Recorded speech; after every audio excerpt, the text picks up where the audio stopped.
কি রান্না করো আজকে? আজকে করতেছি খিচুড়ি, পোলাও চাউলের। অনেক ঠান্ডা, ভাবতেছি একটু খিচুড়ি করলে ভালো লাগবে খেতে। চাল ভাজে নিচ্ছে আগে, পোলাও চাউলটা একটু ভাজা ভাজা করে আর পানি ওদিকে কি দিছো? ওটাতে কি দিছো? এটা গরম পানি। ও, তাহলে যে খিচুড়ি দিয়ে কি পোলাও চালের খিচুড়ি দিয়ে? পোলাও চালের খিচুড়িতে তেমন আইটেম করবো না, ইলিশ মাছের ভাজা আর ডিম ভাজা। বাহ, সুন্দর, সেরা আইটেম। আর তুমি আজকে গোসল করোনি না এখনো? ও, গোসল করার তো দরকার নাই, মাথার পাতিল দিয়ে রাখো, তাহলেই হবে গরম পানির। না না, গোসল করে মাথায় পাতিল দিব, ও, তুমি পাগল হইছো? যত রান্না শেষ হয়নি গোসল করবো? যত কিছু পড়ছো আজকে তুমি। কয়টা?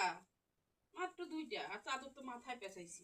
যাই হোক বন্ধুরা, আজকে ঠান্ডাও পড়ছে নাটোরে অনেক বেশি, কনকনে ঠান্ডা নাটোরের। কার এলাকায় কেমন ঠান্ডা পড়েছে একটু জানাবেন আপনারা জানাবেন। অবশ্যই। ওরে বাবা, এত গরম হয়ে গেছে। তাহলে গোসল করবে, তারপরে ঠান্ডা পানিতে গোসল করে তারপরে গরম পানির পাতিল মাথায় নেবে না? সুন্দর সুন্দর।